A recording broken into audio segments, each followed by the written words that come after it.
Bonjour à tous. Alors aujourd'hui je vous fais cette petite vidéo pour vous parler d'un sujet et puis aussi pour faire le point vite fait sur le gold. Rappelez-vous, la semaine dernière j'avais prédit que le gold, enfin j'avais prédit, mon analyse technique, j'avais vu juste, j'avais vu que là on était dans une accumulation et qu'on allait prendre de la liquidité. Rappelez-vous, cette liquidité ou celle-ci, qu'est-ce qu'on a fait? On est venu prendre la liquidité pour exploser à la hausse. C'est exactement pour sortir de l'accumulation, on a eu finalement une AMD, hein, accumulation, manipulation, distribution. C'est exactement ce que j'avais dit la semaine dernière dans ma vidéo précédente d'analyse technique du gold. Là, je pourrais faire une analyse technique. Bon, c'est évident qu'on est très haussier et qu'on va continuer la hausse. Cependant, c'est une semaine très chargée, très fondamentale. On va voir deux fois les chiffres de l'inflation. On va avoir les NFP. Donc ça va être une semaine. La semaine du milieu elle est toujours très chargée en fonda.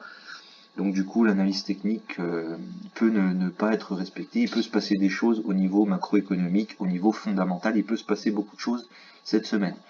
Cependant, ça se voit qu'on est toujours haussier et selon moi, on pourrait largement aller battre des nouveaux records sur le gold, hein, parce qu'on est vraiment tout près du record et on sort d'une accumulation par le haut. Euh, Franchement, tous les signes, de toute façon, on va acheter cette semaine.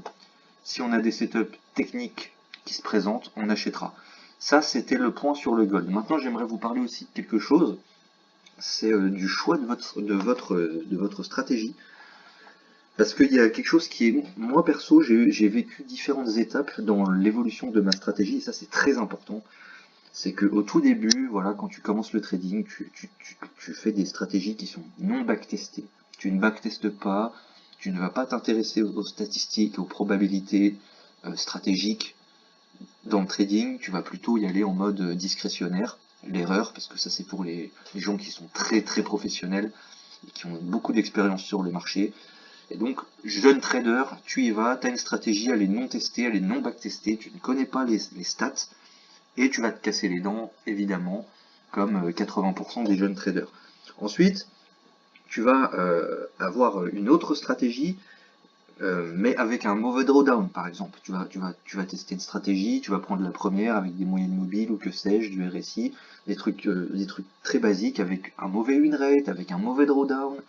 On n'est clairement pas sur quelque chose d'optimisé, et donc c'est très compliqué ensuite par la suite. Ensuite, il y a la stratégie qui est backtestée, qui est performante, où on va mettre au point des stratégies un peu plus élaborées, mais attention, c'est là il y a un piège, et j'ai vu personne en parler sur YouTube, et c'est là où il y a un piège. Tu peux avoir une stratégie qui est adaptée à toi, qui est performante, qui est backtestée, ok, c'est génial, mais est-ce que tu traites sur PropFirm? Sur PropFirm, il y a des règles et il faut que ta stratégie elle soit adaptée aux règles de ta propre firme.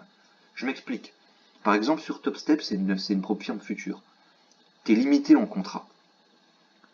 Donc il va te falloir, si tu veux respecter ton money management, il va te falloir un actif volatile. Si tu te mets à trader le CAD USD, le dollar canadien, le CAD USD, si tu te mets à trader cette paire-là qui est pas très volatile avec un ou deux contrats, même si tu vas pas en micro et que tu vas sur le CAD normal, le 6C, tu vas pas respecter ton money management. Et si tu te mets à trader, je sais pas moi, si ta stratégie est là, l'euro USD, GBP USD et JPY USD, eh ben le problème c'est que tu es limité en contrat avec beaucoup de propres firmes futures. Et ça, il faut faire attention. Donc, si vous lancez dans les propres firmes futures et que vous avez une stratégie, faites attention à ça. Il faut que votre stratégie, elle soit adaptée aussi à votre propre firme et aux règles de la propre firme, que ce soit les limitations de contrat, que ce soit les drawdowns. Il faut vraiment... Moi, par exemple, ça m'est arrivé. J'avais une stratégie, elle était très performante, elle était backtestée. Cependant, j'ai été sur propre firme, j'avais pas pensé à ça et personne ne m'en avait parlé. Je me suis lancé donc sur une propre firme future, donc TopStep, et là tu te retrouves à trader GU par exemple, ou le Forex, mais c'est très peu volatile finalement, et tu as le droit qu'à deux contrats. Pour monter ton compte, ça va être compliqué parce que ton money management, je sais pas combien tu veux le fixer, mais à un moment donné, il faut respecter un money management qui est cohérent. Si les positions sont ridicules, s'il y a un décalage qui entravent le money management, c'est compliqué. Donc il faut une stratégie qui n'entrave pas le money management en fonction des règles des propres firmes, si vous êtes un trader propre firme.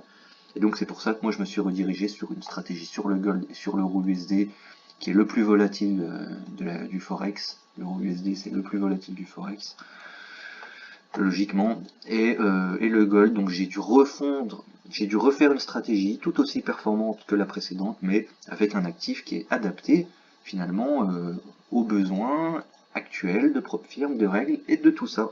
Et ça, il faut faire très attention à ça. Si je peux vous éviter quelques erreurs, réfléchissez-y. Voilà. Je vous tiens au courant pour la suite. Là, on va voir une semaine très fonda, mais voilà, force est de constater que le gold, l'analyse technique était totalement juste. On va continuer de l'acheter, mais attention, il y a des news toute la semaine. Pareil pour l'euro USD, donc on va appliquer la stratégie comme il se doit. Allez, ciao tout le monde!